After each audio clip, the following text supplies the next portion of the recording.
the ruthlessness of the enemy who you face. A hot head and a cold heart lead to bad strategy. Good strategy is conducted with a cool head and a warm heart. It is your cool head and warm heart that have been the brand of strategic leadership you have shown to your people and to the wider world. We have gathered here in Singapore, Mr. President, defense ministers and chiefs of defense staff concerned with the security of the Indo-Pacific region. The war in Ukraine, for some, appears distant, but its effects are now global. We thought it vital that they hear from you. We thank you, Mr. President, for being with us and look forward to your special address to us. Mr. President.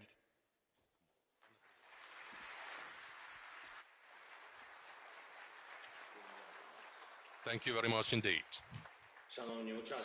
Dear participants of the Shangri-La Dialogue, distinguished ladies and gentlemen, Mr. Director, I'm grateful for the honor to deliver this address. When I was preparing for this meeting with you, so far, a virtual meeting, preparing for this meeting with you, so far, a virtual meeting, but hopefully many offline meetings are yet to come during my future visits to your region after we win in this war.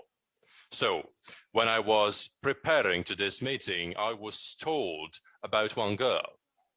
She wrote me a letter asking to support an initiative called Spray Paint Ukraine.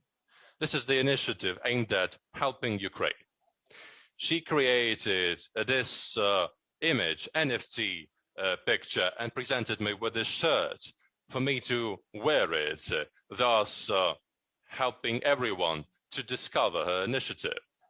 And I thought to myself that this situation, this request from this girl, her idea, her confidence that the president of Ukraine will really respond to her initiative and that I will be willing to help is of crucial importance.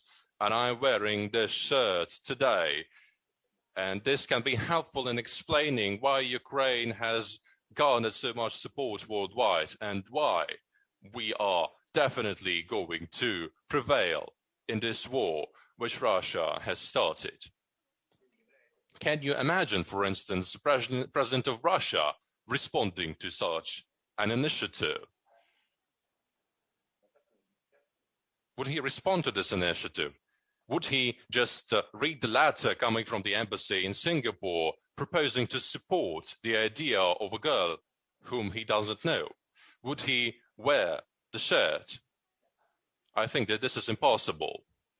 And this is what is really happening. This is the confrontation between the possible, which we and many people in the world need, and the impossible, for which Russia is so desperately fighting for. Russia strives to render it impossible for a neighboring country, which it regards solely as its colony, to be able to exist freely and independently. This is exactly why the Russian army has killed thousands of our people and deported to its territory hundreds of thousands of Ukrainians. Cruise missiles alone, Russia has used 2,595 cruise rockets against us in 108 days. Russia wishes to make it impossible for our people to use their land, resources and water in their best interest. Russia wishes to steal it and is actively looting the territory which it has managed to occupy. They are taking away literally everything, ranging from cars, which are left near houses on the streets, to equipment from the captured enterprises, from metal to grains. Just imagine how low Russia has stooped if its representatives have stolen from our city of Mariupol, which has been completely razed to the ground by the Russian army, even a few surviving trolleys. This is Russian greatness manifested in stealing in stealing trolleys. Russia wishes to make it impossible for the nations of the world to be confident about freedom of navigation, confident of this basic freedom for peace and prosperity in every corner of our planet. Since the first minutes of the full-scale war against Ukraine, Russia blocked our ports on the Black Sea with its own fleet. Over the time of this war, Russian troops have attacked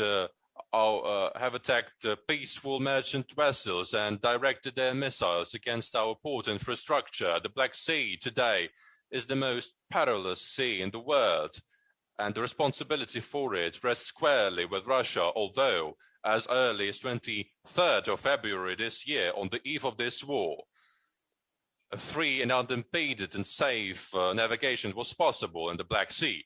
I can continue mentioning these examples endlessly, the examples of what Russia seeks to make impossible, and I'm confident that in many of these examples you can find something that is of value to you, something that makes your life so important to you. And I'm confident that you have a keen interest in ensuring that the lives of your people are free and independent. You have a keen interest in preserving your culture, your resources, and ensuring that no one loots your property, and ensuring that no one plunders your cultural treasure, ensuring that no hostile fleet makes your seas hazardous for navigation. Russian propaganda is assiduous in spreading in many countries the disinformation campaign that Russia's war against Ukraine is ostensibly something about NATO, about the role of the United States, about the intention of the West to somehow advance in Europe. But in reality, Russia's war against Ukraine is not only about Europe. It is about globally important things. Russian leadership strives to discard all the achievements of the historical development of humankind, particularly the system of international law, which we have today. And it wants to come back to the life of the 19th century, or even before that, when it was impossible to ensure the harmonious development and well-being for billions of people. And this is why I want to remind you of the words of a person whom you know very well. If there had been no international law and the big fish ate the small fish and the small fish ate shrimps, we would not have existed. These are wise words of Lee Kuan Yew, the leader who was perspicacious enough to see the clear reasons of many things and processes, and who knew exactly what is of value. And that is why I'm sitting before you in this shirt. And this is why I responded to a request of a girl from Singapore. We must value our opportunities. We must value what has become possible thanks to wise leadership in the past, thanks to the struggle of many generations, so many peoples. We must value the things that give us a chance to exist in peace and work for the common good of our peoples and in the world. And therefore, we must stop Russia. We must stop the war which this state has started against my state, trying to bring the world back in the old times when the freedom of peoples and people's lives were of no significance at all. We must break the ability of Russia and any other country in the world to block, seize, and destroy the freedom of navigation. If it's about sanctions, then we need sanctions. If it's about symmetrical measures to limit the servicing of Russian ships in ports, then we need these measures. Russia must feel that its belligerent policies will have consequences for itself as well.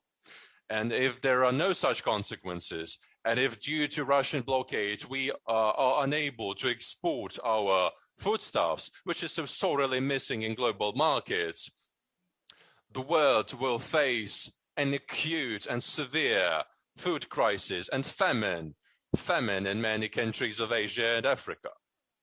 The shortage of foodstuffs will inexorably lead to political chaos, which can result in the falling of many governments and the ousting of many politicians. And this is already plain to see. This looming threat is plain to see by just looking at the skyrocketing prices for basic products on the world markets and in certain countries. This is the direct consequence consequence of the acts of the Russian state. And therefore, finally, we must restore the full might of the international law. Since 24th of February this year, the Russian missile strikes have killed 287 children. And this is just what we can tell you officially. We do not know so far how many people are buried in mass graves in the occupied territories and how many corpses are there in the rubbles of houses that the Russian army is controlling so far. The killings and tortures, the deportation, the destroyed cities, the usage of prohibited munitions, particularly phosphorus bombs, the blackmailing with chemical nuclear weapons, all of this, for all of this, any country, including Russia, must be held to account, and we can make it possible if we are acting in a concerted way, although Russia will definitely try to make this impossible too. We can ensure the reform of the United Nations to make all countries abide by international law and to prevent violations of world order. The UN system, particularly the UN Security Council, do not give equitable representation to the majority of peoples of the world. The voice of many regions of the planet is not listened to exactly when it is so vital. If this reform has already taken place, we would have been able to respond to any aggression, not only Russia's aggression, on the global level. Ladies and gentlemen, I am grateful for your support to Ukraine. I am grateful for your attention to Ukraine, to our country. But please remember that this support and this attention is not only for Ukraine, but for you as well, to ensure that our and your future is safe. It is on the battlefield in Ukraine that the future rules of this world is being decided, along with the boundaries of the possible. So let us save the whole world from coming back to the times when everything was decided based on the so-called right of might, and when certain peoples and their ideas and many nations were of no consequence. Thank you. Glory to Ukraine.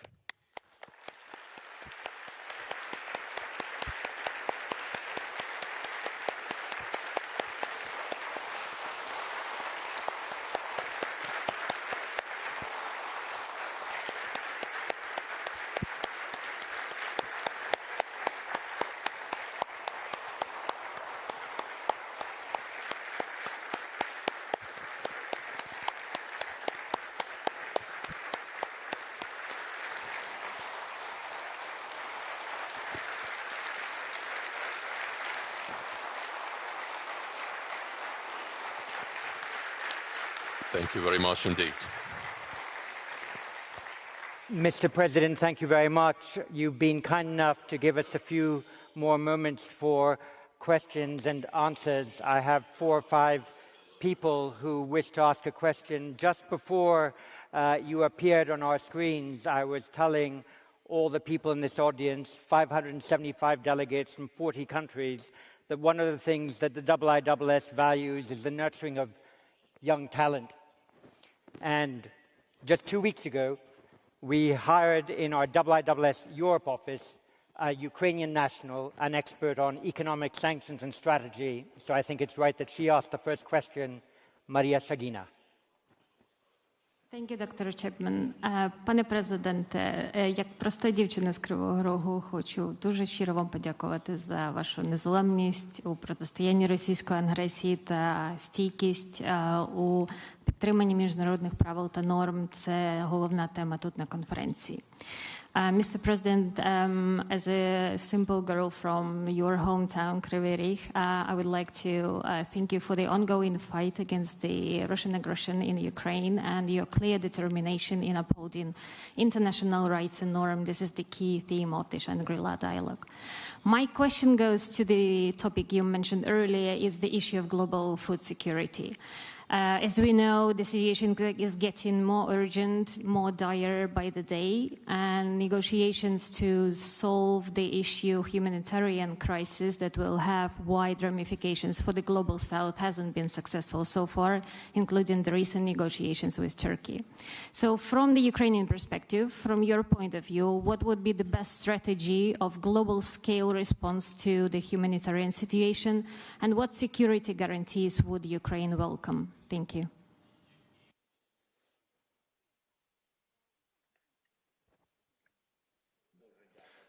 Thank you for this question. You know, above all, these days, to deliver the answer to the second part of your question regarding the security guarantees to Ukraine, I'd like to start with talking about food security crisis, but because this is not something related solely to our country. This is something that touches upon the Asia, European countries and African countries, the deficit, food shortage and famine, which I have mentioned. What is important to know? There is nothing else to mention that is already happening. Russia has blocked the Black and Azov Seas. It is only Russia that is blocking them. And Ukraine understands that 25 billion tons of corn and sunflower oil and wheat must be destined to the countries that I have mentioned to forestall this deficit, this crisis. But it is already there, and the prices are growing. Russia is threatening if some countries are destined to Ukraine. Russia is threatening the world with its maritime presence by violating international law. That is why we had conversations with mediators, with the United Nations and Turkey, with the United Kingdom, Canada, and many other European countries. Now discussions are underway concerning the format. We do not believe Russia. We are ready to communicate with the civilized world. Therefore, we support the format of a safe transport corridor, maritime corridor, comprised of the ships of our partners, which will be used to export our grain. If it is not possible, if it is not done, if there are no ships of countries that can be trusted,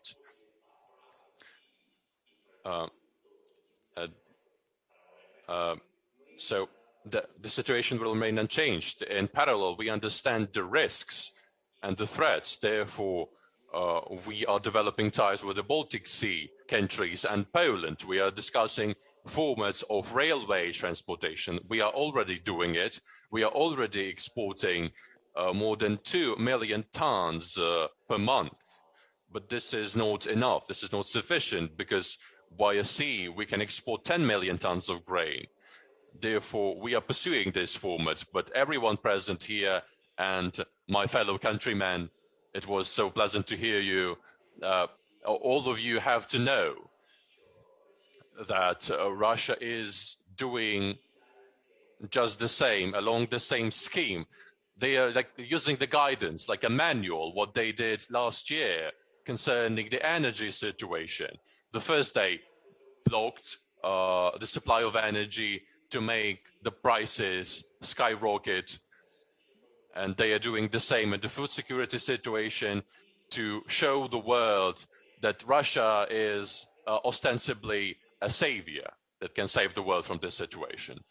As for the security guarantees for our country, it is also a very important topic. It is more broad than the previous topic, because this is about security guarantees in terms of food and in terms of ensuring our territorial integrity and our sovereignty.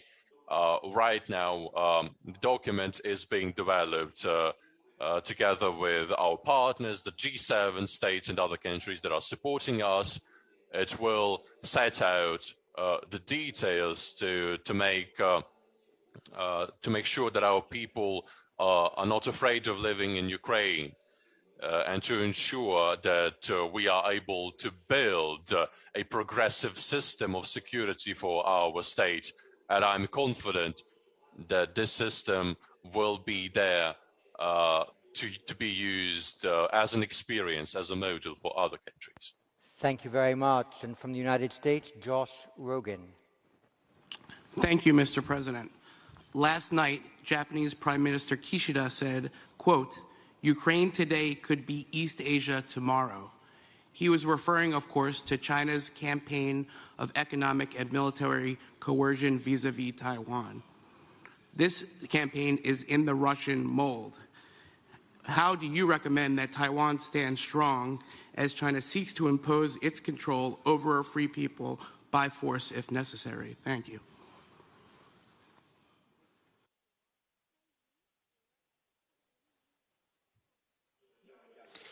Thank you for the question.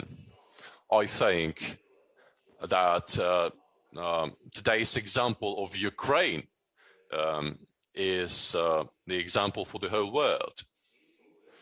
The world must always support any action which is related to preemptive measures to forestall violence, forestall war, because there is no positive aspects coming from wars. No one benefits from it, apart from certain political leaders who are not content with the present level of their ambitions. Therefore, they keep growing their appetites and their ambitions. And this the world enables these leaders to grow their appetite for now. And therefore, we need a diplomatic resolution to support countries that are in need of help. We must not leave them behind at the mercy of another country which is more powerful in financial terms, in territorial terms, and in terms of equipment. And therefore, if there is a way out diplomatically, we need to use the diplomatic way. But it must be a preemptive way, not the one that comes after the war has started, after hostilities have broken out, after we have hundreds of thousands of casualties and even millions of casualties like we have in Ukraine. I mean, millions of people who have forcibly left their homes and are destined to other countries. There is a vast number of risks for other countries due to migration crisis, refugees. War does not benefit anyone apart from the ambitions of certain people. This is it. So the world must use preemptive measures From Germany, against such people. Matthias Gebauer. Mr. President, first of all, thanks to you to have the time for us. I have a question, and I'm sure you have been following the discussion in Western capitals in the last 1 or 2 weeks about how this war should go on, or to say it more concretely, how far Ukraine should push back Russia out of Ukraine. And for example, President Macron said, we should not allow that Russia is being provoked too much. That could be very dangerous and could trigger like other effects. I'm just wondering, it's rather a personal question to you, how does this discussion about what Ukraine or how far Ukraine could go, how does this affect your personal morale and furthermore the morale of your troops fighting against Russia at the moment?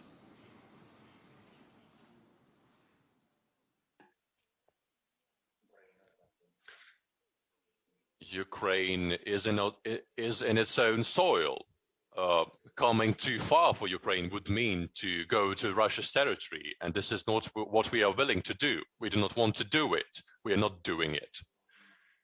We do not have any such intentions or plans. We respect international law. We respect the sovereignty and territorial integrity of every nation. But please remember that the war is being waged on our territory. This is the war on our soil. People in Ukraine are dying. That is why we are exerting pressure on Russia on our soil. The Russian leadership cannot be comforted any longer. It is too late. We needed preventive sanctions. We needed deliberations with them. We needed financial sanctions before the full-blown war started. It had to be done before, and now there is no gray zone. If you are supporting peace at the moment, that you are supporting Ukraine, if you are supporting this concrete war, then you are trying to find an understanding with the Russian Federation. That is it. It is too late to discuss it. The Russian leadership has not to be consoled, comforted. No one can do it. This is a political game and nothing more. And I think that today the whole world must put the Russian leadership in place, and their place is on their territory. And this is where they should live, and this is where they should decide what to do with their lives. President Zelensky, thank you for delivering the special address at the 19th Shangri-La Dialogue. We thank you very much for the honor that you have given us. Thank you, sir.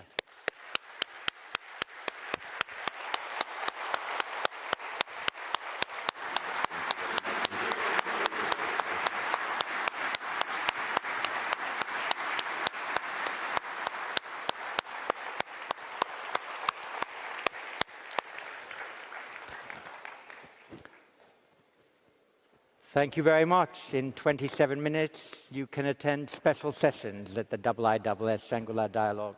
Thank you very much for your attendance.